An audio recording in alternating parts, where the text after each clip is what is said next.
अऊज़ु बिल्लाहि स्समीउल अलीम मिनश्शैतानिर रजीम बिस्मिल्लाहिर्रहमानिर्रहीम।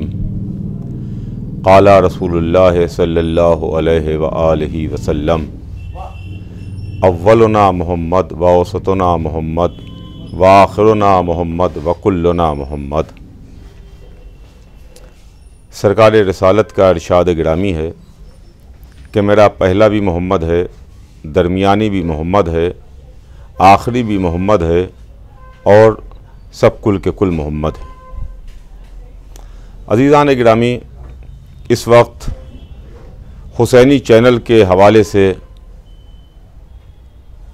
हमारे छठे इमाम इमाम जाफ़र सादिक़ अलैहिस्सलाम की शहादत के मौके पर मैं आप हज़रात से रूबरू हूँ। मैं अक्सर इस लॉकडाउन के दरमियान ये कहता आया हूँ कि लॉकडाउन में जहाँ मस्जिदें बंद हैं, इमामबाड़ों में ताले लगे हैं, दरगाहें, करबलाहें, तमाम इबादतगाहें, यहाँ कोई जा नहीं सकता। लेकिन एक ज़िक्र अहले बैत वो है कि जो हर दौर में हुआ, हर ज़माने में हुआ, हर हाल में हुआ। कल भी अहले बैत का ज़िक्र हो रहा था, आज भी अहले बैत का ज़िक्र हो रहा है। कोई भी ज़माना हो, हालात कैसे भी हों, ज़िक्र अहले बैत पर न ज़माना असरअंदाज होता है, न हालात असरअंदाज होते हैं, न माहौल असरअंदाज होता है, न वक्त असरअंदाज होता है, बल्कि अहले बैत का तज़किरा ही ज़माने को अपने असर में ले लेता है। तो ऐसे माहौल में कि जब हम इबादत गाहों में जमा नहीं हो सकते, हम कहीं जमा हो के मजलिस नहीं कर सकते, हम कहीं यकजा हो के गम नहीं मना सकते, तो कम से कम अपने घरों में बैठ के, ऑनलाइन बैठ के इस इबादत में ज़रूर शरीक हो लें, इस इबादत में ज़रूर शामिल हो लें जो अहले बैत के ज़िक्र की इबादत है, अली के ज़िक्र की इबादत है, औलाद अली के ज़िक्र की इबादत है। यह हमारे छठे इमाम इमाम जाफ़र सादिक़ अलैहिस्सलाम, जिन पर हमारी जान फ़िदा और हमारी जान निसार, ये वो इमाम हैं कि जिन इमाम के नाम से यह हमारा फ़िरक़ा जाना और पहचाना जाता है। जहाँ पर हमारे तारीख़ में कुछ नाम हैं, उन नामों में एक नाम हमारा जाफ़री भी है। वो जाफ़री नाम इमाम जाफ़र सादिक़ अलैहिस्सलाम की निस्बत से है। देखिए, किसी के जहन में यह ख़याल ना पैदा हो कि हम अलवी क्यों नहीं कहलाते, हम हसनी क्यों नहीं कहलाते, हम हुसैनी क्यों नहीं कहलाते, हम आबिदी क्यों नहीं कहलाते, हम तक़वी और नक़वी क्यों नहीं कहलाते, हम जाफ़री ही क्यों कहलाते हैं। तो मैं इस चीज़ की वजाहत इस वक्त हुसैनी चैनल के ज़रिए से और इनके वसीले से, इनके ज़रिए से आपसे करना चाहता हूँ कि देखिए, हमारे इमाम जो भी रहे, पहले इमाम से लेकर 11वें इमाम तक, वो दौर, वो ज़माने, अगर उनका आप मुतालिया कीजिए, उनके हालात को देखिए, तो अइम्मा के ज़माने ऐसे नहीं थे जिसमें इनको इत्मीनान से मज़हब को, दीन को, इस्लाम को, शरीयत को फैलाने का मौका मिला। इन्होंने तो बहुत ही ख़राब, गलत और नामुसाइद हालात में इस्लाम की तबलीग भी की और इस्लाम को फैलाया, इस दीन को बचाया। इमाम जाफ़र सादिक़ अलैहिस्सलाम की निस्बत से हम इस वास्ते पहचाने जाते हैं कि इमाम जाफ़र सादिक़ अलैहिस्सलाम वो इमाम हैं जिन इमाम के ज़माने में हमको थोड़ा मौका मिला, हमको थोड़ा वक्फ़ा मिला। ये मौका और वक्फ़ा क्यों मिला? ये मौका और वक्फ़ा इस वास्ते मिला कि दो जालिम आपस में टकरा रहे थे। बनी उमैया और बनी अब्बास का आपस में टकराव हो रहा था।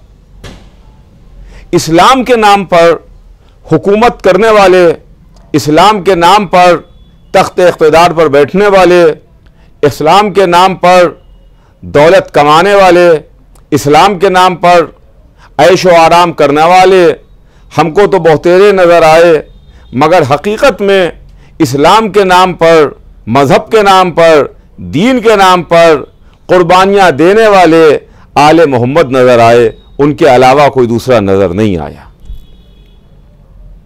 रसूल दीन लेके आए, आले रसूल ने दीन को फैलाया और दीन को बचाया।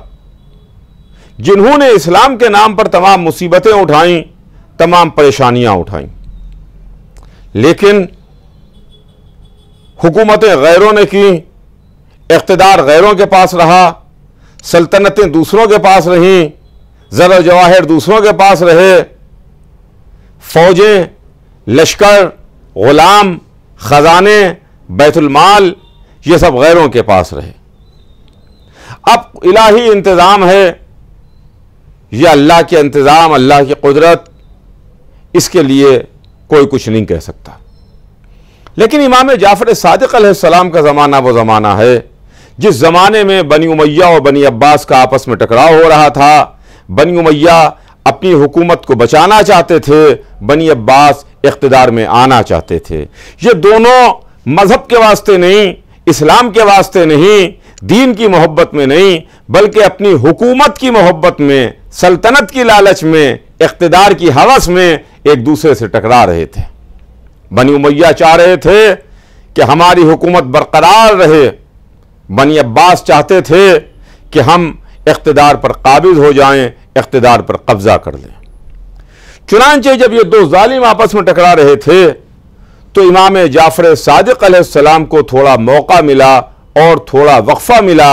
इस थोड़े से मौके पर, इस थोड़े से वक्फे में इमाम जाफ़र सादिक़ अलैहिस्सलाम ने अपने जद के दीन की इस तरीके से तबलीग की कि आज दीन दीन जाफ़री के नाम से पहचाना जाता है, फ़िरक़ा फ़िरक़ा जाफ़री के नाम से पहचाना जाता है।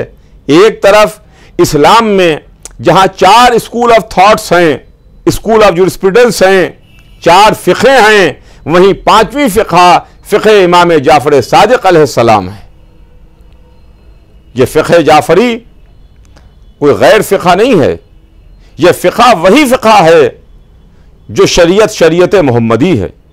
जो बातें, जो कायदे, जो कानून, जो उसूल, जो वाजिबात, जो मुहर्रमात, जो मुस्तहब्बात, जो मकरूहात हुजूर सरवर कायनात ने हमको बताए, जो अल्लाह की तरफ से हुजूर सरवर कायनात पर नाजिल हुए, वही इमाम जाफ़र सादिक़ अलैहिस्सलाम की फ़िक़ा में हैं। इसके अलावा कोई चीज़ गैर बाहर से नहीं आई है, कोई चीज़ ऐसी नहीं है कि जिसके वास्ते आप कहिए कि रसूल ने नहीं बताई है और इमाम जाफ़र सादिक़ अलैहिस्सलाम की शरीयत के अंदर मौजूद है। नहीं, शरीयत इमाम जाफ़र, जो फ़िक़े इमाम जाफ़र सादिक़ अलैहिस्सलाम है, उस फ़िक़ा में वो वही तमाम चीज़ें हैं जो शरीयत मोहम्मद में हैं, जिनको हुजूर सरवर कायनात लेके आए और जिनको हुसैन इब्न अली ने करबला के मैदान में बचाया है।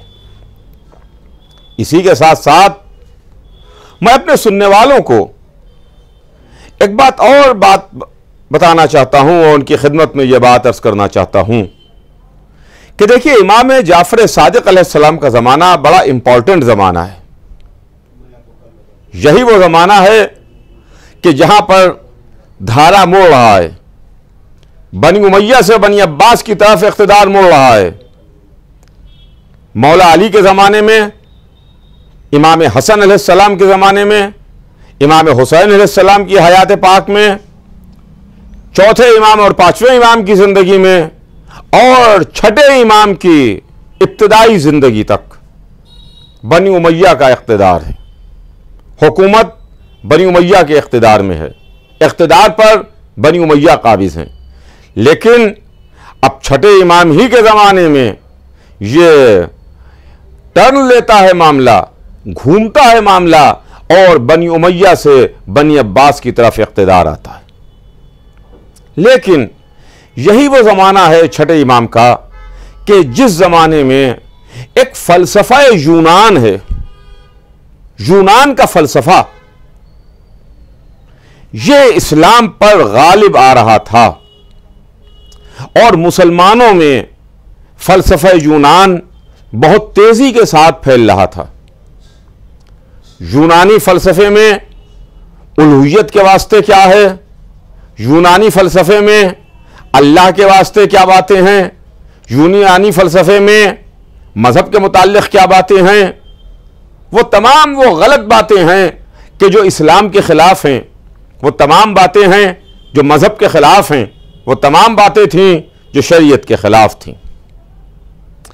चूंकि यूनानी फ़लसफ़ा छठे इमाम के ज़माने में इस्लाम में दाखिल हो रहा था और काफ़ी हद तक के इस्लाम में दाखिल हो चुका था, चूंकि ये नया नया फ़लसफ़ा था, ये नई मामलात थे, ये नई थ्योरियाँ थीं, नई फ़िक्रें थीं, नए फ़लसफ़े थे, नई बातें थीं, लिहाजा मुसलमान इसके वास्ते ज़हनी तौर के ऊपर तैयार नहीं थे।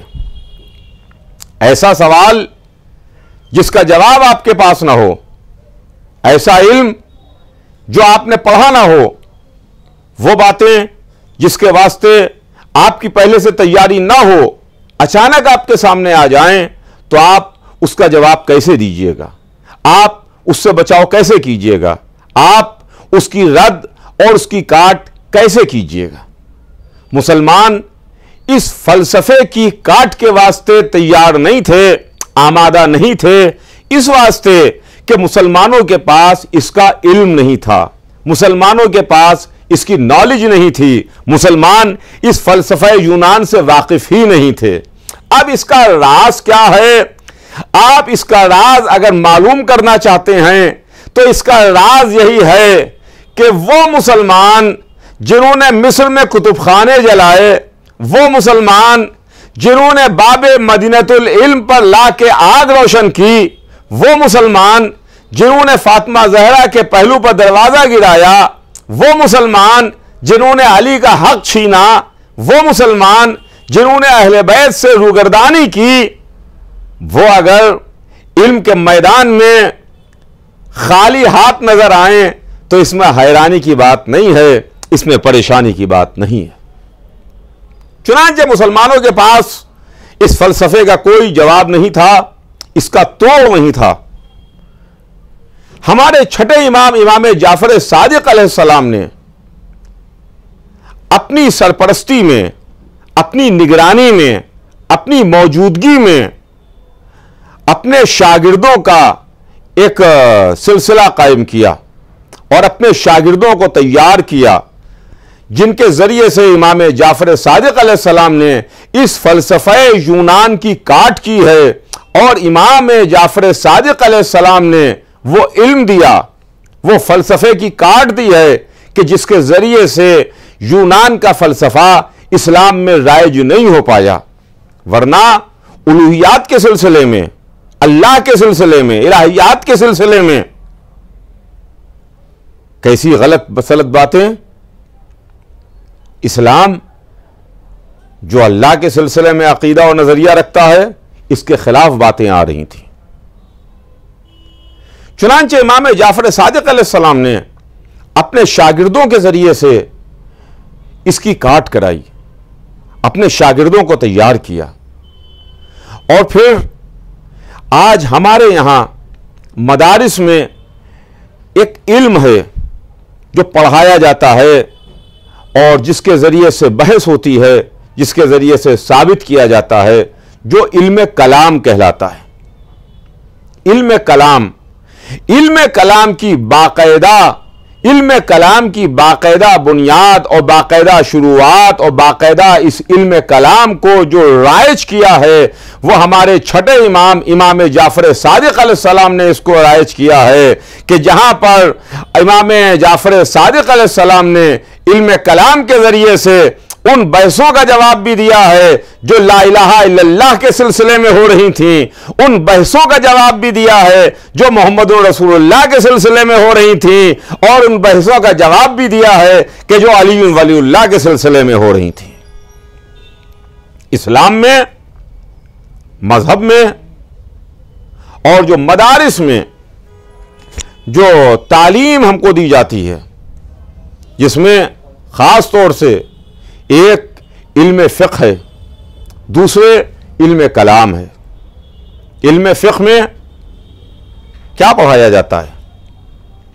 नमाज, इसके मसाइल हैं, इसके बारे में बताया जाता है। रोज़ा, इसके अहकाम, इसकी तफसीलात, इसके बारे में बताया जाता है। हज, खुम्स, ज़कात, मीरास, निकाह, तलाक़ वगैरह वगैरह, ये तमाम ऐसी चीज़ें हैं कि जो इल्म फ़िक़्ह के अंदर हैं, उसके अंदर इसका दर्स दिया जाता है और पढ़ाया जाता है। लेकिन इल्म कलाम वो है कि जो अकायद के सिलसिले में बहस करता है, ला इलाहा इल्लल्लाह के सिलसिले में बहस करता है, मोहम्मद रसूलुल्लाह के सिलसिले में बहस करता है, अली वलीउल्लाह के सिलसिले में बहस करता है। तो आप इसको इस तरीके से समझिए कि इल्म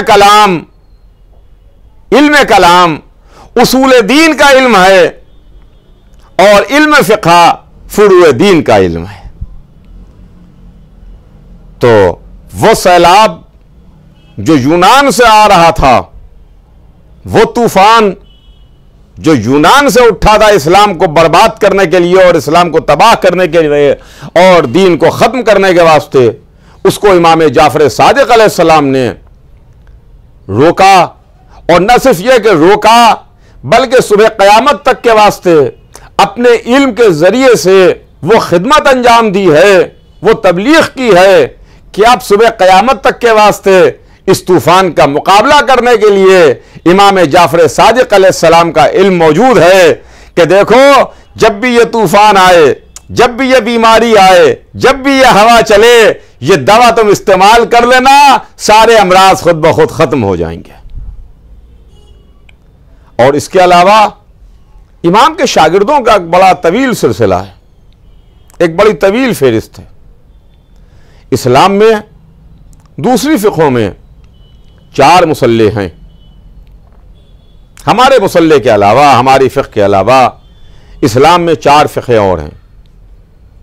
फ़िक़्ह हनफ़ी, शाफ़िई, मालिकी और फ़िक़्ह हम्बली। ये 4 फ़िक़ें हैं, 4 मुसल्ले हैं। इसमें जो सबसे पहली फ़िक़्ह है, सबसे पहला मुसल्ला है आलम इस्लाम का, वो फ़िक़्ह हनफ़ी कहलाती है, जिसके बानी, जिसके मूजिद इमाम अबू हनीफ़ा थे। इमाम अबू हनीफ़ा कौन हैं? आप तारीख़ में देखिए तो आपको अबू हनीफ़ा के बारे में मालूम हो जाएगा। इमाम अबू हनीफ़ा इमाम जाफ़र सादिक़ अलैहिस्सलाम के शागिर्द हैं। ये शागिर्द हैं हमारे छठे इमाम के, इमाम जाफ़र सादिक़ अलैहिस्सलाम के। और इमाम अबू हनीफ़ा का वो कौल तारीख़ में मौजूद है जिसमें इमाम अबू हनीफ़ा ने कहा कि वो 2 साल जो मैंने इमाम जाफ़र सादिक़ अलैहिस्सलाम की खिदमत में गुजारे और उनसे कस्ब इल्म किया, वो अगर ना होते तो नोमान हलाक हो गया होता। इनका नाम नोमान था। लौला सलतान ला हलाका नोमान, अगर वो 2 साल ना होते तो नोमान हलाक हो गया होता। मैं कहूंगा आका सुभान अल्लाह, सुभान अल्लाह, आप ही का घराना वो है जो हलाकत से बचाता है। आपने नोमान को हलाकत से बचाया, आपके जद मौला अली ने बड़े बड़े मुसलमानों को हलाकत से बचाया। यह घराना हलाकत से बचाने वाला घराना है। इन्होंने हर दौर में, हर जमाने में हलाकत से बचाया और यह नहीं देखा कि देखो कौन है, दोस्त है कि दुश्मन है, अपना है कि पराया है, लेकिन जो भी आ गया उसकी उन्होंने नुसरत की है, उसकी मदद की है, उसको बचाया है। चुनांचे इमाम अबू हनीफ़ा इमाम जाफ़र सादिक़ अलैहिस्सलाम के शागिर्द हैं। और उसके बाद यह सिलसिला आगे बढ़ जाता है। फिर एक बात मैं आपकी खिदमत में अर्ज करूं कि ये जो आज इल्म है, मेडिकल साइंस जिसको आप कहते हैं, ये मेडिकल साइंस, इसकी बाकायदा जो शुरुआत हुई है, ये इमाम जाफ़र सादिक़ अलैहिस्सलाम के ज़माने में मेडिकल साइंस की शुरुआत हुई है। ये इल्म तिब मेडिकल साइंस, ये रहा तो बहुत पहले से है। जाहिर है कि जब से इंसान है उस वक्त से ये सिलसिला है। लेकिन बाकायदा मेडिकल साइंस, जिसको आज हम अंग्रेजी जबान में कहते हैं मेडिकल साइंस, ये इमाम जाफर सादिक अलैहिस्सलाम से इसका सिलसिला आगे बढ़ा है। चुनांचे अगर आप देखें तो आपको ऐसी तारीख में किताबें मिल जाएंगी कि जिसमें इमाम जाफर सादिक अलैहिस्सलाम ने मुख्तलिफ अमराज की दवाएं बताई हैं, मुख्तलिफ अमराज की वजूहात बताई हैं। तिब्ब इमाम जाफर सादिक के नाम से वो किताबें मौजूद हैं। बीमारियां कैसे होती हैं, बीमारियां क्यों होती हैं, बीमारियों की वजूहात क्या हैं, सर्द मौसम में, गर्म मौसम में, किन मौसमों में कौन सी ग़िज़ा इस्तेमाल करना चाहिए, किस ग़िज़ा से परहेज़ करना चाहिए, क्या खाना चाहिए, क्या नहीं खाना चाहिए, किस ग़िज़ा के साथ कौन सी ग़िज़ा नहीं लेना चाहिए, किस ग़िज़ा के साथ कौन सी ग़िज़ा लेना चाहिए। आप पढ़िए, आप देखिए तो इंसान की आंखें खुल जाएं कि आज से लगभग 1300 बरस पहले, 1350 बरस पहले, क्या ऐसे भी दुनिया में लोग थे? 1300 बरस पहले ऐसे भी लोग थे। बेशक ये वही हैं कि जो अल्लाह की तरफ से इल्म लेकर के आए हैं, अल्लाह के खास बंदे हैं, मुंतखब करदा परवरदिगार हैं, जिनको अल्लाह ने खुद इल्म दे करके इंसानों की हिदायत और इंसानों की रहबरी के वास्ते भेजा। चुनांचे इमाम जाफर सादिक अलैहिस्सलाम ने फरमाया कि सुनो, जो कुछ भी अनासिर मिट्टी में हैं वो तमाम के तमाम तुम्हारे जिस्म में हैं। सुभान अल्लाह, सुभान अल्लाह। जो पार्टिकल्स, जो अज्जा मट्टी के अंदर हैं वही हमारे जिस्म में हैं।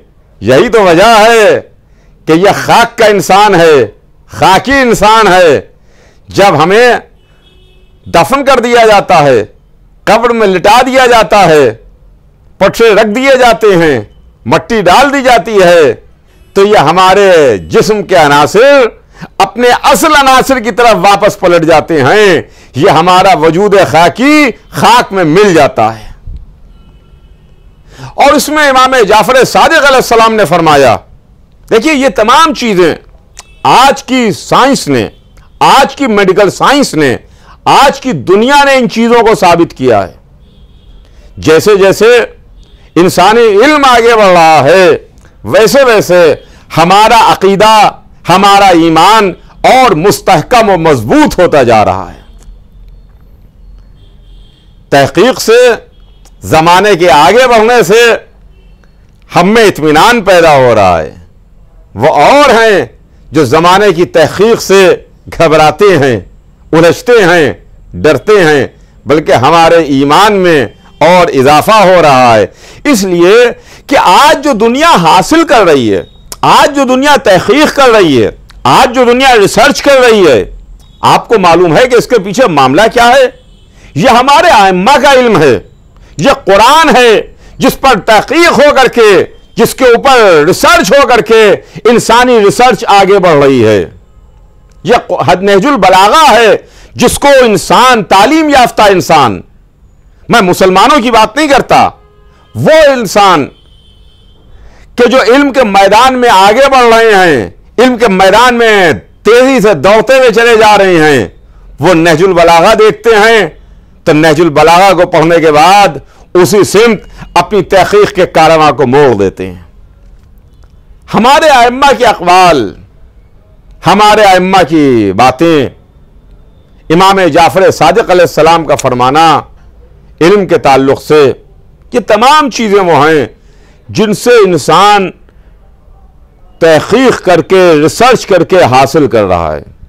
अगर मैं यूँ कहूँ तो ये बात गलत नहीं होगी कि जैसे एक मुकद्दमा होता है और उसके बाद किताब होती है, एक सिनॉप्सिस होती है, उसके बाद पीछे उसके पूरी डॉक्टरेट की रिसर्च है, पूरी मोटी इतनी बड़ी किताब है। वैसे ही आइम्मा ने हमको ये सिनॉप्सिस दी है, हमको ये बातें बताई हैं कि देखो मैंने तुम्हें बता दिया तहकीक करना, उस रास्ते पर आगे चलना तुम्हारा काम है। जैसे 1400 बरस पहले मौला अली ने फरमाया था, गिरते हुए पानी को देख के, आबशारे को देख के, कि अगर मैं चाहूं तो इसके जरिए से शहरों को रोशन और मुनव्वर कर दूं।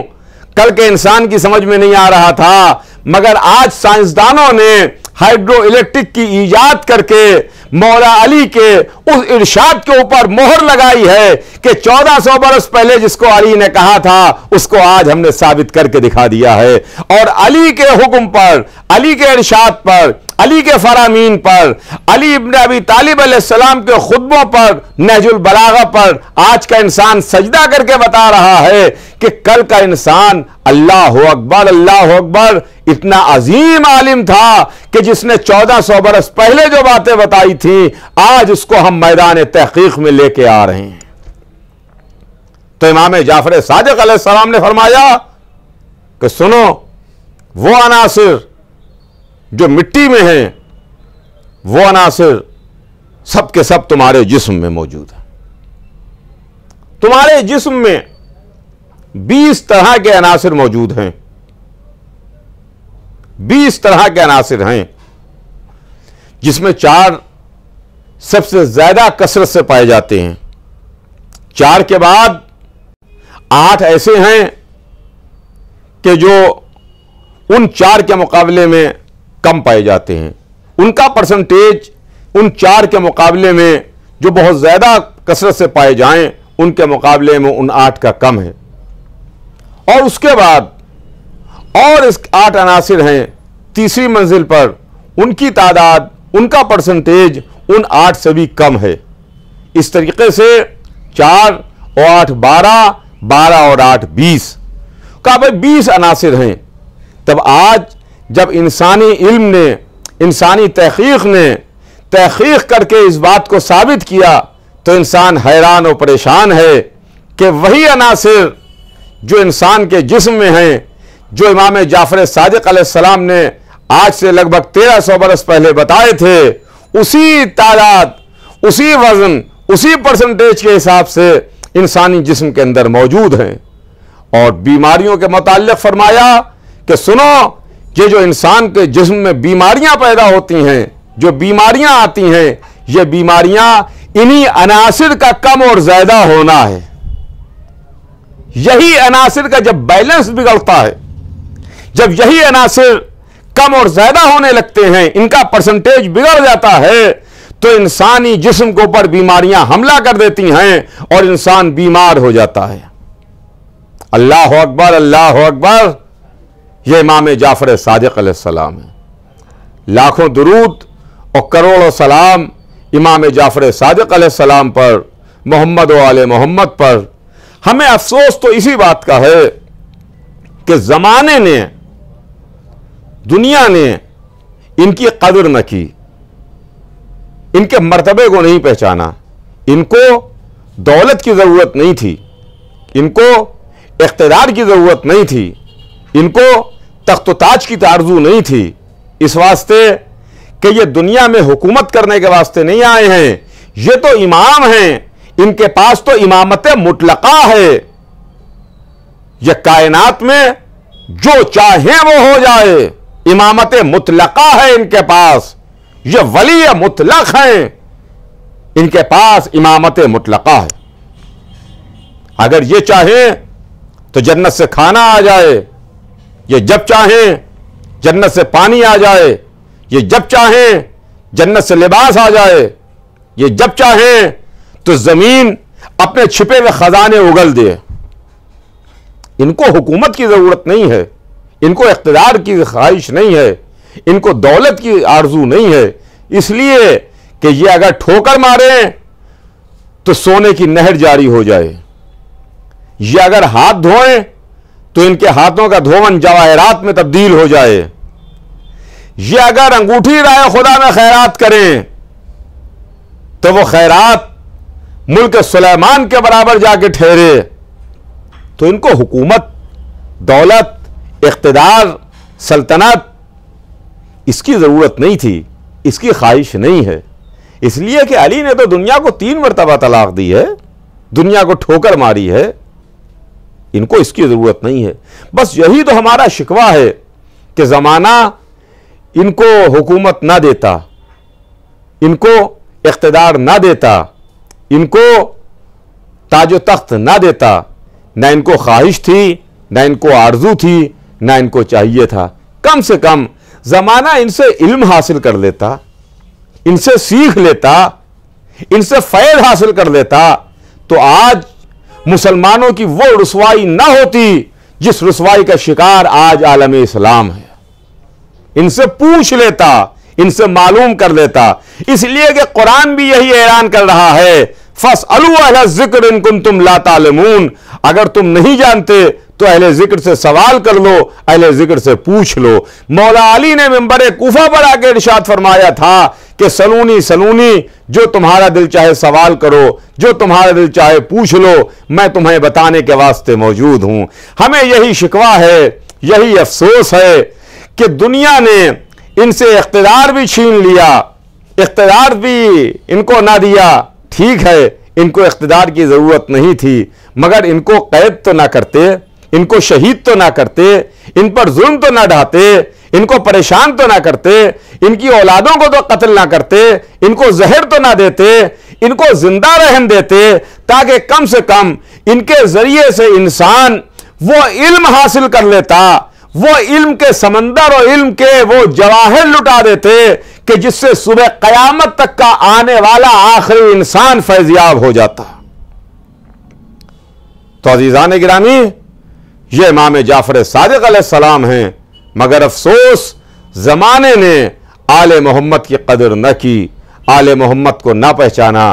ठीक है, जमाना ना पहचाने, इनके ऊपर कोई फर्क नहीं पड़ता, इसलिए कि जमाना जिसको बनाए उसको जमाने की परवाह होती है, लेकिन जमाना जिनकी ठोकर के ऊपर सजदा करता हुआ आगे बढ़ जाए उनको जमाने की परवाह नहीं है, चाहे जमाना उनको माने या जमाना उनको ना माने। यही सबक हमको करबला ने भी दिया है, यही सबक तालीमात मोहम्मद व आले मोहम्मद ने भी हमें दिया।